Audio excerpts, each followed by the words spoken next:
మంచి బాగుంది ఇది చాలా. ఇది కూడా పెట్టచ్చు, ఇంట్రడ్యూస్ చేయొచ్చు. బాగుంది. ఈ రోజు నుంచి సీడ్ రాఖీలు కట్టమని చెప్పి. ఈ రాఖీలు మొలకెత్తుతాయి సార్, పర్యావరణానికి హాని చేయవు. ఆల్ ఫ్రెండ్షిప్ బ్యాడ్జెస్ లాగా ఫ్రెండ్షిప్ ఆల్ ఒక పని చేయొచ్చు కదా మీరు, నక్షత్రాన్ని బట్టి కడతారు. ఏ సీడు ఏ నక్షత్రం వాళ్ళకే కడతారు. అది కనుక్కోండి, వాళ్ళు పెంచాలి. ప్రతి రక్షాబంధన్ దినోత్సవం రోజున వృక్షాబంధనం అని చెప్పేసి మన వైజాగ్లో 132 ఏళ్ల చెట్టుకి రాఖీ కడుతుంది సార్. అవునా?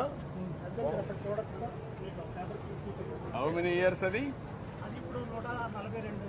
Can you have any data of 100 years plantation Andhra Pradesh? Work out చేశారో చేయలేదు ఇంకా? సార్ ఇది పిచ్చుక గూడు సార్.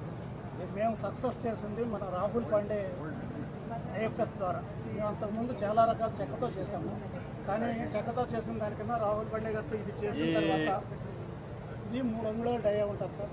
లోపల 7 అంగుళాలు ఉంటుంది సార్. పిచ్చుక కరెక్ట్గా లోపలికి వెళ్ళి గూడులో పెట్టుకుని గుడ్లు పెట్టి పిల్లలు చేస్తారు. ఇది మనం మళ్ళీ చేయించాల్సిన అవసరం ఉంది సార్. ఎందుచేతంటే 10,000 సంవత్సరాల కిందట మనం పిచ్చుకని మన ఇంటికాడ వచ్చి పెంచుకునే ప్రక్రియ చేసాం. ఇప్పుడు మన ఇళ్ళకి పిచ్చుక గూడు లేదు, సూరు లేదు, దానివల్ల పిచ్చుకలు పిల్లలు పుట్టడం లేదు. సో దీని ద్వారా మనం రివైవ్ చేయొచ్చు సార్. ఎక్కడ పెడతారు ఇవి?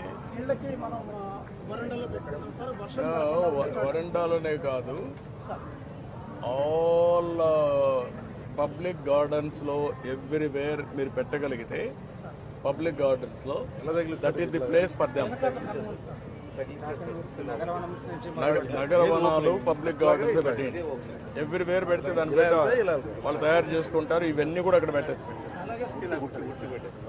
నోట్లుగా. పవన్ గారు, నేను ఐఎమ్ గివింగ్ వన్ సజెషన్.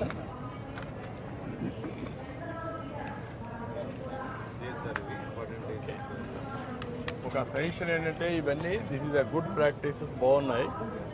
మనం ఏం చేయాలంటే ఆల్ నగర వనాల్లో పబ్లిక్ గార్డెన్స్లో ఇవన్నీ పెట్టి ఈ పిచ్చుకలను కానీ ఎకో సిస్టమ్ క్రియేట్ చేయాలి. Best eco system, then it will work. మన స్వచ్ఛంద స్వర్ణాంధ్రలో పంచాం సార్, శ్రీకాకుళం విశాఖ జిల్లా కలెక్టర్ ద్వారా. ఇది ఇలా పెడతారు ఇది అంతే సార్. దాని కింద దాన్ని కనుక పూర్తి పెడతాం సార్. అది వచ్చి తినే అందులో గుడ్లో గుడ్లు పెట్టేసి పిల్లలు చేస్తాం సార్. అంతే.